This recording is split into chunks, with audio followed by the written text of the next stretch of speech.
कांग्रेस सांसद राहुल गांधी 2 दिवसीय अमेरिका के दौरे पर थे। यहां राहुल गांधी ने कई कार्यक्रमों में हिस्सा लिया। इस दौरान राहुल गांधी ने कई ऐसे बयान दिए हैं जो लगातार चर्चा का विषय बने हुए हैं। उन्होंने सिख समुदाय के बारे में भी टिप्पणी की है। अमेरिका में राहुल गांधी के दिए गए बयान पर भारत में बवाल शुरू हो गया है। इतना ही नहीं, भाजपा भी कांग्रेस पर लगातार हमलावर हो रही है। राहुल गांधी के इस बयान पर आक्रोश जताते हुए भाजपा समर्थित एक सिख समूह दिल्ली में सोनिया गांधी के घर का घेराव किया है। उनका कहना है कि हम कांग्रेस सरकार की अपेक्षा भाजपा सरकार में ज्यादा सुरक्षित है। सिखों की मांग है कि राहुल गांधी अपनी टिप्पणी के लिए पूरे सिख समुदाय से माफी मांगे। दरअसल राहुल गांधी ने अमेरिका में कहा था कि भारत में लड़ाई राजनीति के बारे में नहीं है, बल्कि लड़ाई तो इस बात की है कि क्या एक सिख के रूप में भारत में पगड़ी पहनने की अनुमति दी जाएगी या एक सिख के रूप में उन्हें पगड़ी पहनने की अनुमति दी जाएगी या नहीं। उन्होंने आगे कहा, भारत में कड़ा पहनने की अनुमति है या नहीं, एक सिख के रूप में उसे गुरुद्वारे में जाने की अनुमति है या नहीं। यह लड़ाई सिर्फ उसके लिए है, बल्कि सभी धर्मों के लिए है।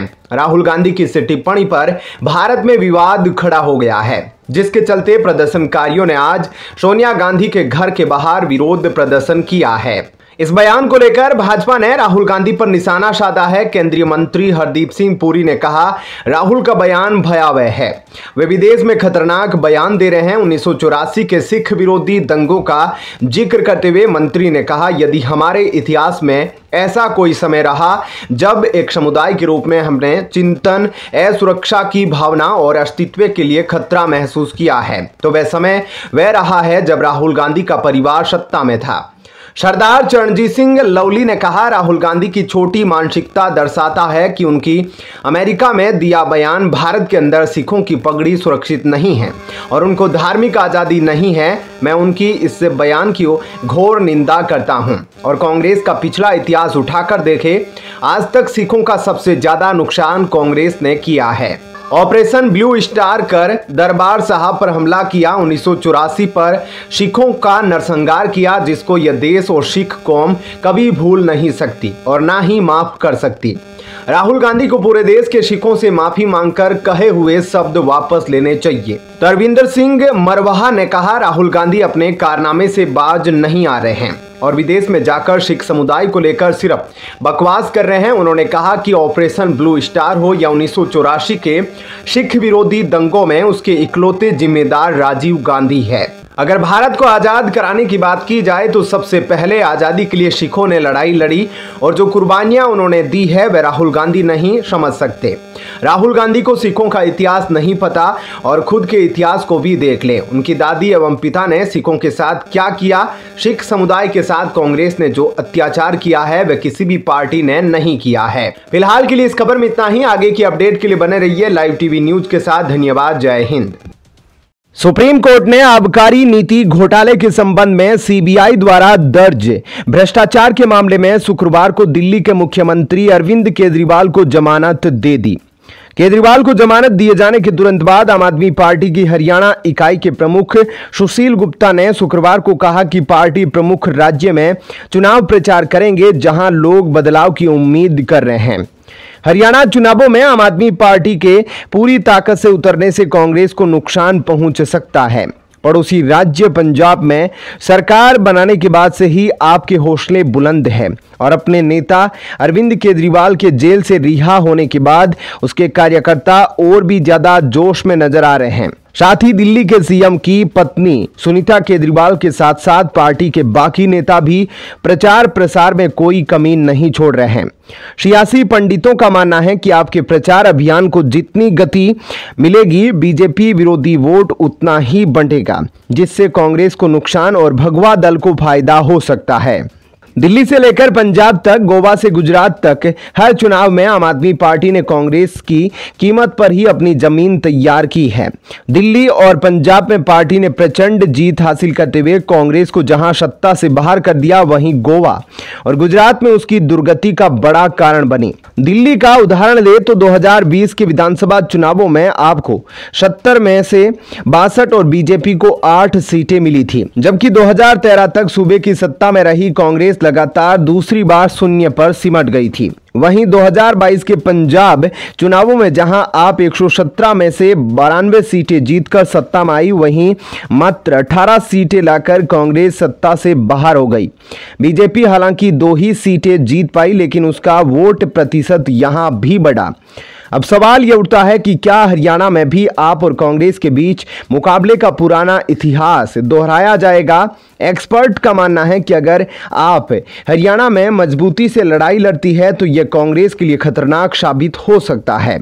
गोवा और गुजरात में यह देखा जा चुका है कि भले ही आपने इन राज्यों में हुए विधानसभा चुनावों में बहुत ज्यादा सीटें न जीती हो, लेकिन सेंध कांग्रेस के वोट बैंक में ही लगी और अब बीजेपी फायदे में रही। गोवा में 2022 में हुए चुनावों में आपको 6.8% वोट मिले, जबकि गुजरात में उसे 12.92% लोगों ने वोट किया था। इन दोनों ही चुनावों में जहां कांग्रेस का वोट शेयर घटा था, वहीं बीजेपी के वोट बढ़े थे और उसने दोनों ही राज्यों में सरकार बनाई थी। अब देखना यह है कि हरियाणा के चुनावों में आप बनाम कांग्रेस की लड़ाई क्या गुल खिलाती है। आपके सुशील गुप्ता के बयान से समझा जा सकता है कि अब आप हरियाणा में पहले से कहीं ज्यादा मजबूती से चुनाव लड़ने की तैयारी कर रही है। इतिहास देखा जाए तो जिन राज्यों में आप मजबूती से लड़ी, वहां कांग्रेस का नुकसान होता रहा है और यह बात देश की सबसे पुरानी पार्टी को परेशानी में डाल सकती है। हरियाणा आपके अध्यक्ष गुप्ता ने दिल्ली के मुख्यमंत्री को जमानत देने के सुप्रीम कोर्ट के फैसले की सराहना करते हुए कहा, हम अब दोगुनी ताकत के साथ चुनाव लड़ेंगे। केजरीवाल जल्द ही हरियाणा में अपना अभियान शुरू करेंगे। हरियाणा में 5 अक्टूबर को होने वाले विधानसभा चुनाव में आप अकेले अपने दम पर लड़ रही है। फिलहाल के लिए इस खबर में इतना ही। आगे की अपडेट के लिए बने रहिए लाइव टीवी न्यूज के साथ। धन्यवाद। जय हिंद। आरजीकर घटना को लेकर बंगाल में ममता सरकार और राजभवन के बीच टकराव की स्थिति बनी हुई है। इस बीच राज्यपाल डॉक्टर सीवी आनंद बोस ने अब मुख्यमंत्री ममता बनर्जी से संविधान के अनुच्छेद 167(सी) का अनुपालन करने का अनुरोध किया है। यह अनुच्छेद राज्यपाल को राज्य के प्रशासन और विधायी प्रस्तावों के संबंध में मंत्रिमंडल के सभी निर्णयों के बारे में सूचित करने और मुख्यमंत्री के कर्तव्यों को परिभाषित करता है। राजभवन की ओर से कहा गया, अनुच्छेद 167(सी) के प्रावधानों के तहत मुख्यमंत्री का यह कर्तव्य है कि वह राज्य के मामलों, प्रशासन और विधायिका के प्रस्तावों से संबंधित मंत्री परिषद कैबिनेट के सभी फैसलों की जानकारी राज्यपाल को दे। राजभवन ने यह भी याद दिलाया कि सीएम का यह कर्तव्य है कि राज्य कैबिनेट द्वारा विचार किए गए विषयों की जानकारी भी राज्यपाल को दे। कोलकाता के सरकारी आरजीकर मेडिकल कॉलेज एवं अस्पताल में एक महिला चिकित्सक के साथ दुष्कर्म एवं हत्या की घटना के मद्देनजर राज्यपाल का यह कदम महत्वपूर्ण माना जा रहा है। राजभवन ने यह भी दावा किया कि राज्य प्रशासन और कानून प्रवर्तन एजेंसियों को मानक से भटकने की एक के बाद एक घटनाओं के कारण आलोचनाओं का सामना करना पड़ा है। पश्चिमी बंगाल की राजधानी कोलकाता के आरजीकर मेडिकल कॉलेज में डॉक्टर से रेप और हत्या की घटना के बाद वहां के प्रिंसिपल रहे संदीप घोष पर भ्रष्टाचार के भी आरोप लगे। इन आरोपों की जांच भी सीबीआई कर रही है। वहीं संदीप घोष और अन्य पर भ्रष्टाचार के मामले की जांच शुरू होने पर ईडी ने भी मनी लॉन्ड्रिंग की जांच शुरू की थी। इसी के तहत ईडी के अफसरों ने गुरुवार सुबह ही संदीप घोष के पिता सत्यप्रकाश घोष के घर समेत कोलकाता और तमाम अन्य जगह छापे मारे। ईडी ने इससे पहले संदीप घोष और कुछ अन्य लोगों के घर छापे मारे थे। इसमें पता चला कि आरजीकर मेडिकल कॉलेज के पूर्व प्रिंसिपल संदीप घोष की काफी संपत्ति और फ्लैट है। ईडी के छापे से यह भी पता चला था कि संदीप घोष की डॉक्टर पत्नी ने भी पश्चिमी बंगाल सरकार की मंजूरी के बगैर संपत्ति खरीदी थी। वहीं आरजीकर मेडिकल कॉलेज में डॉक्टर की रेप के बाद हत्या के मामले में मेडिकल छात्रों का विरोध प्रदर्शन लगातार जारी है। आरजीकर मेडिकल कॉलेज में डॉक्टर की पढ़ाई करने वाले छात्र और छात्रा स्वास्थ्य भवन के सामने जुटे हुए हैं और डॉक्टर की हत्या मामले में न्याय की मांग कर रहे हैं। आरजीकर मेडिकल कॉलेज में 8 और 9 अगस्त की दरमियानी रात पीजीटी कर रही डॉक्टर की रेप के बाद हत्या कर दी गई थी। डॉक्टर की हत्या बहुत ही खौफनाक तरीके से किए जाने का पता पोस्टमार्टम रिपोर्ट में पता चला था।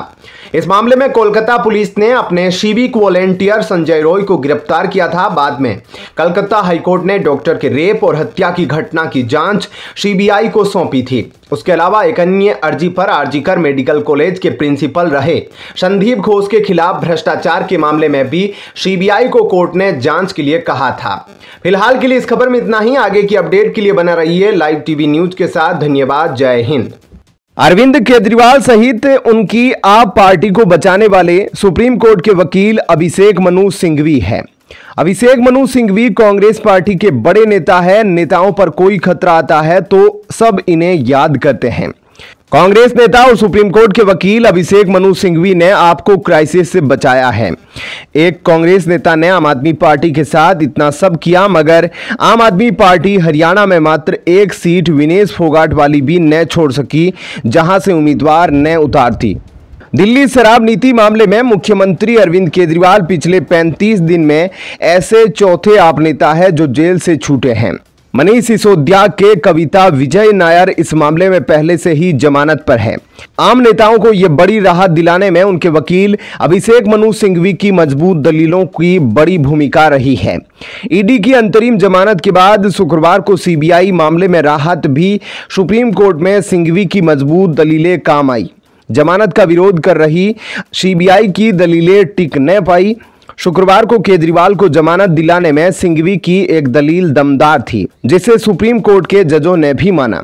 सुप्रीम कोर्ट में केजरीवाल के वकील अभिषेक मनु सिंघवी ने सीबीआई के काम के तरीके पर सवाल उठाते हुए कहा कि वे तब एक्टिव हुई जब केजरीवाल को दिल्ली के राउज एवेन्यू कोर्ट से जमानत मिली। कोर्ट में सिंघवी की दलील थी कि सीबीआई ने केजरीवाल के खिलाफ एफआईआर अगस्त 2022 में की थी। केजरीवाल को गिरफ्तार करने के लिए सीबीआई तब सक्रिय हुई जब उनको लोअर कोर्ट से जमानत मिली। हाईकोर्ट ने कहा उनकी जमानत पर रोक है। इसके बाद सीबीआई जेल से केजरीवाल को कोर्ट लाई और उन्हें गिरफ्तार किया। सुप्रीम कोर्ट ने ईडी और सीबीआई दोनों मामलों में अभी तक केजरीवाल की गिरफ्तारी को गलत नहीं माना है। कोर्ट ने सीबीआई को काम के तरीकों को लेकर जरूर सवाल उठाया है। अरविंद केजरीवाल आखिरकार 5 महीने बाद जेल से बाहर आएंगे। दिल्ली शराब नीति मामले में सुप्रीम कोर्ट ने उन्हें सशर्त जमानत दी है। सिंघवी ने इस दौरान सीबीआई के आरोपों को खारिज करते हुए कहा कि जांच में सहयोग करने का मतलब यह नहीं होता कि आरोपी खुद को दोषी ठहराए और अपराधों को कबूल करे। सुप्रीम कोर्ट दिल्ली शराब नीति मामले में कई आरोपियों को जमानत दे चुका था। ऐसे में पूरी संभावना थी कि अरविंद केजरीवाल को भी जमानत मिल जाए और हुआ भी ऐसा ही। मामले की सुनवाई के दौरान सिंघवी ने दलील दी। सीबीआई ने अरविंद केजरीवाल को एफआईआर दायर करने के बाद 2 साल तक गिरफ्तार नहीं किया, लेकिन मनी लॉन्ड्रिंग मामले में उनकी रिहाई को रोक के लिए जल्दबाजी में बीमा गिरफ्तारी की। उन्होंने कहा था सीबीआई ने केजरीवाल को उनके असहयोग और टालमटोल वाले जवाब के लिए गिरफ्तार किया, लेकिन सुप्रीम कोर्ट के कई फैसले हैं जिसमें कहा गया कि जांच में सहयोग करने का मतलब यह नहीं होना चाहिए कि आरोपी खुद को दोषी ठहराए और कथित अपराधों को कबूल करे। सिंघवी ने कहा कि दिल्ली के मुख्यमंत्री के पद पर आसीन संवैधानिक पदाधिकारी केजरीवाल ने जमानत देने के लिए ट्रिपल टेस्ट को पूरा किया है। उन्हें भागने का खतरा नहीं है। वे जांच एजेंसी के सवालों का जवाब देने के लिए आएंगे और 2 साल बाद लाखों पन्नों के दस्तावेज और डिजिटल सबूतों से छेड़छाड़ नहीं कर सकते। दिल्ली के मुख्यमंत्री अरविंद केजरीवाल को आबकारी नीति मामले से जुड़े कथित घोटाले के मामले में सुप्रीम कोर्ट से जमानत मिल गई है। उन्हें 10-10 लाख रुपए के 2 मुचलके जमा करने के बाद सुप्रीम कोर्ट से जमानत मिली है। फिलहाल के लिए इस खबर में इतना ही। आगे की अपडेट के लिए बने रहिए लाइव टीवी न्यूज के साथ। धन्यवाद। जय हिंद। सुप्रीम कोर्ट के जजों ने किया खेल, सिर्फ नाम के ही मुख्यमंत्री रहेंगे केजरीवाल। दिल्ली शराब घोटाले मामले में सीबीआई से जुड़े केस में मुख्यमंत्री अरविंद केजरीवाल को सुप्रीम कोर्ट ने जमानत दे दी है। सुप्रीम कोर्ट के जस्टिस सूर्यकांत और जस्टिस उज्जवल भुइया की पीठ ने केजरीवाल को जमानत दे दी है। सुप्रीम कोर्ट ने अरविंद केजरीवाल को 10-10 लाख रुपए के मुचलके और 2 जमानत राशियों पर जमानत देते हुए उन पर कुछ शर्तें भी लगाई है। आइए जानते हैं कोर्ट ने क्या कहा है। सुप्रीम कोर्ट ने कहा है कि प्रवर्तन निदेशालय यानी ईडी के केस में अरविंद केजरीवाल पर लगी शर्तें इस मामले में भी लागू रहेंगी। कोर्ट ने कहा है कि केजरीवाल इस केस पर सार्वजनिक टिप्पणी नहीं करेंगे और ट्रायल कोर्ट में सहयोग करेंगे। जमानत की शर्तें ट्रायल कोर्ट तय करेगी। अरविंद केजरीवाल पर मुख्यमंत्री कार्यालय में प्रवेश और फाइलों पर हस्ताक्षर करने पर प्रतिबंध जारी रहेगा। अरविंद केजरीवाल को ट्रायल कोर्ट के सामने हर सुनवाई पर मौजूद होना होगा। जमानत पर बाहर रहने के दौरान वह केस से जुड़े गवाहों से संपर्क नहीं करेंगे, संपर्क की कोशिश भी नहीं कर सकते। केजरीवाल को जमानत मिलने के बाद आप नेता मनीष सिसोदिया ने सोशल मीडिया प्लेटफॉर्म एक्स पर लिखा, झूठ और साजिशों के खिलाफ लड़ाई में आज पुनः सत्य की जीत हुई है। एक बार पुनः नमन करता हूं बाबा साहब अम्बेडकर जी की सोच और दूरदर्शिता को। उन्होंने 75 साल पहले आम आदमी पार्टी को किसी भावी तानाशाही के मुकाबले मजबूत कर दिया था।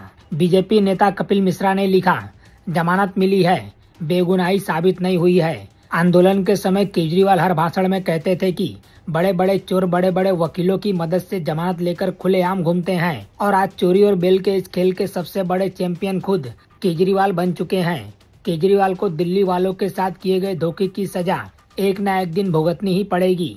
केजरीवाल के भ्रष्टाचार के खिलाफ हमारी लड़ाई अब और दुगनी तेजी से होगी। आप नेता और दिल्ली सरकार में मंत्री आतिशी मारलेना ने केजरीवाल की जमानत के बाद एक्स पर पोस्ट किया। उन्होंने एक्स पर लिखा, सत्यमेव जयते, सत्य परेशान हो सकता है पराजित नहीं। वहीं केजरीवाल को मिली जमानत पर शरद पवार ने कहा कि एक बात स्पष्ट हो गया है कि आज भी देश में लोकतंत्र की जड़ें मजबूत हैं। इतने दिनों की लड़ाई आज सत्य के रास्ते कामयाब हुई। अधर्म के रास्ते किसी को खत्म करने की कोशिश उस देश में कामयाब नहीं हो सकती जहां लोकतंत्र बुलंद है। यह बात केजरीवाल को मिली जमानत से पक्की हो गई। फिलहाल इस खबर में इतना ही।